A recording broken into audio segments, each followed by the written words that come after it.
अस्सलाम वालेकुम। नई वीडियो के लिए चैनल को सब्सक्राइब ज़रूर कीजिए और बेल आइकन के बटन को दबा दीजिए। शुक्रिया।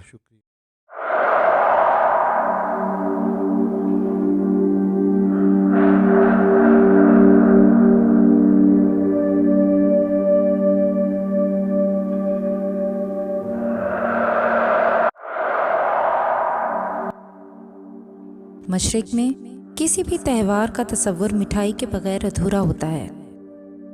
ईद हो या दिवाली, मिठाई का होना लाजमी करार पाता है और यही वजह है कि मिठाई देखते ही तकरीबन अक्सरियत के मुंह में पानी भर आता है। लेकिन क्या ये बात आप जानते हैं कि मिठाई जिन्नात का भी पसंदीदा खाना है। हैदराबाद में यूँ तो कई चीज़ें बहुत मशहूर हैं, लेकिन वहाँ की मिठाइयों की बात ही अलग है। कई साल पहले मेरा एक बार हैदराबाद जाना हुआ था, तो वहाँ मिठाई की एक दुकान पर हमने काफ़ी सारी मिठाइयाँ खरीदी। दुकान का मालिक अपने सेल्समैन से कह रहा था कि आज जुमेरात है, वज़ू करके बर्फ़ी के 15 थाल अलग कर देना। मुझे तो बड़ी हैरानी हुई थी कि इतनी बर्फ़ी कौन खाता है और वज़ू करके क्यों निकाली जाए, क्योंकि मुझे बज़ाते खुद बर्फ़ी बिल्कुल पसंद नहीं। इस बात को याद करके मैंने सोचा कि क्यों ना किसी को इस मिठाई की दुकान पर भेजा जाए और इनसे माजरा पता किया जाए। इस दुकान का शुमार हैदराबाद की चंद बड़ी मिठाई की दुकानों में होता है। किस्सा क्या था, इन्हीं से सुनते हैं। मिठाई की ये दुकान हमारी पुश्तैनी है। मुझसे पहले मेरे वालिद और इनसे पहले मेरे दादा भी यही काम करते थे। ये वाक़या मेरे दादा ने मेरे वालिद को सुनाया था और साथ ही एक ताकीद भी की थी। वो ताकीद मैं बाद में बताऊंगा, पहले वाक़या सुनाता हूँ। मेरे दादा एक निहायत परहेज़गार इंसान थे। 5 वक्त की नमाज के अलावा वो मुख्तलिफ वज़ाइफ भी करते थे। सुबह जैसे ही हमारी मिठाई की दुकानें खुलती, दादा पहले दुकान में अगरबत्ती जलाते और गले पर बैठने से पहले कुछ वज़ाइफ करके काम का आगाज़ करते थे। इनका ये मानना था कि ये हमारी रोज़ी की जगह है, इसकी इज्जत करना ही हमारी कामयाबी का बायस बनेगा। शायद यही वजह थी कि हमारी दुकान की मिठाइयों की बड़ी धूम थी। लोग दूर दूर से यहाँ मिठाई खरीदने आते थे। वो जुमेरात की एक शाम थी। दादा दुकान पर बैठे थे। इस वक्त मगरिब का टाइम था और दादा अभी नमाज पढ़ने जाने का सोच रहे थे कि सफ़ेद बर्राक शलवार कमीज में एक साहब दुकान में दाखिल हुए। इनके दाखिल होते ही पूरी दुकान इत्र की बड़ी अच्छी खुशबू से महक उठी। इस महक से चौंक कर मेरे दादा ने सर उठाकर इन्हें देखा। वो साहब मुताबिक से चलते मेरे दादा के पास आए और अदब से बोले, बड़े भाई, आपका काफ़ी नाम सुना है। हमारे यहाँ कल नियाज है, इसी सिलसिले में हाजिर हुआ हूँ। मुझे बर्फ़ी के 20 थाल दरकार हैं। कल असर में आके ले जाऊँगा। मेरे दादा, जो काफ़ी गौर से इन्हें देख रहे थे और उनकी बात भी सुन रहे थे, उनके चुप होने पर फ़ौरन ही बोले, फ़िक्र ही ना करें जनाब, मैं बज़ाते खुद बावज़ू होकर आपके लिए मिठाई बनाऊंगा और ख़ुद ही थाल भी सेट कर दूंगा। मेरे दादा की ये बात सुनकर इस शख्स के चेहरे पर मुस्कुराहट फैली।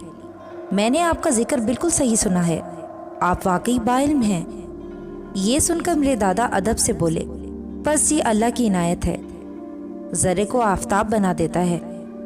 लेकिन हैरत मुझे इस बात पर है कि क्या आपके यहाँ भी न्याज होती है?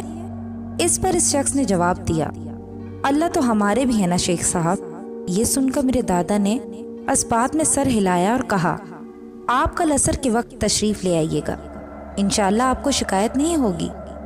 वो शख्स ये सुनकर फिर कुछ नहीं बोला, चुपचाप इसी वक्त मिठाई का सारा हदिया दिया और चला गया। मेरे वालिद भी इस वक्त दुकान पर ही मौजूद थे और दादा के बराबर में ही बैठे थे। इस शख्स के जाने के बाद उन्होंने दादा से पूछा कि क्या वो शख्स इन्हें या वो इस शख्स को जानते हैं, जिस पर मेरे दादा ने इनसे कहा कि वो घर जाकर इस बारे में बात करेंगे। रात के खाने के बाद मेरे दादा ने मेरे वालिद को अपने पास बुलाया और इनसे कहा, जो मैं तुम्हें बता रहा हूँ बेटा, इसे गौर से सुनना और हमेशा याद रखना। इस दुनिया में जिस तरह इंसान आबाद हैं, वैसे ही एक ऐसी मखलूक भी है जिसे अल्लाह ने आग से बनाया है, वो जिन्नात है। इनमें अच्छे भी होते हैं और बुरे भी। आज शाम को जो शख्स हमारी दुकान पर आए थे, इनका ताल्लुक भी इंसानों में से न था, लेकिन चूंकि ان کے پاس بھیس بدلنے کی طاقت ہوتی ہے، اس لیے وہ انسان کے روپ میں ہماری دکان پہ آئے تھے۔ لیکن ابا آپ کو کیسے پتہ لگا کہ وہ جن ہیں؟ یہ سن کر میرے والد نے ڈرتے ہوئے پوچھا۔ اس پر میرے دادا نے مسکراتے ہوئے جواب دیا، بیٹا جی، یہ جو میں تھوڑے بہت وظائف پڑھتا ہوں یہ اس کی ہی برکت ہے، اوپر والے نے تھوڑا کرم بنایا ہوا ہے۔ یاد کرو جب وہ دکان میں داخل ہوئے تھے تو عطر کی کیسی تیز مہک نے پوری دکان کو اپنی لپیٹ میں لے لیا تھا، اور پھر میں نے نظر اٹھا کر دکان میں لگے شیشے میں دیکھا تو وہاں ان کا عکس ہی نہیں تھا۔ میں فوراً سمجھ گیا کہ وہ انسان نہیں ہیں، کیونکہ جنات شیشے میں دکھائی نہیں دیتے۔ کل وہ اپنی مٹھائیاں لینے پھر آئیں گے، اس لیے انہیں دیکھ کر بالکل نہیں گھبرانا۔ میرے دادا کی یہ بات سن کر میرے والد جو اس وقت بالکل نوجوان تھے، انہوں نے دکان جانے سے ہی صاف منع کر دیا۔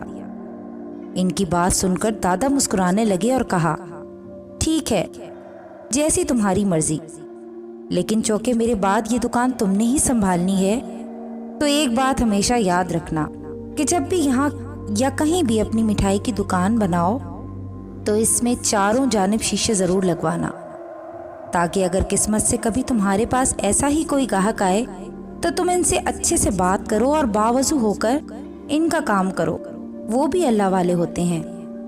ہمارے کام سے خوش ہوں گے تو روزی کی برکت کے لیے دعا کریں گے۔ اگلے دن عصر کے وقت وہ صاحب پھر آئے۔ میرے والد اس دن دکان نہیں گئے، لیکن میرے دادا نے وعدے کے مطابق باوضو ہو کر خود ان کا آرڈر تیار کیا اور نہایت عزت و احترام سے انہیں پیش کیا۔ وہ صاحب ہمارے یہاں سے بہت خوش ہو کر گئے۔ وہ دن ہے اور آج کا دن ہے، ایسا لگتا ہے جیسے اللہ ہم پر مہربان ہے۔ ہماری مٹھائیوں کی آج بھی پورے حیدرآباد میں دھوم ہے۔ میرے دادا کی حیات میں وہ 2 دفعہ ان کے پاس آئے۔ دادا کے انتقال کے بعد میرے والد نے دادا کی ہر بات پر بخوبی عمل کیا۔ ہماری ہر برانچ میں چاروں جانب شیشے لگے ہوتے ہیں، جبکہ اگر ایسا کوئی آرڈر آتا ہے تو میرے والد باوضو ہو کر ہی ہر چیز تیار کرتے ہیں۔ ان کی یہ بات سننے کے بعد میں نے غور کیا کہ آپ پاکستان کے کسی بھی شہر کے کسی بھی مٹھائی کی دکان پر چلے جائیں، آپ کو چاروں جانب شیشے لگے نظر آئیں گے۔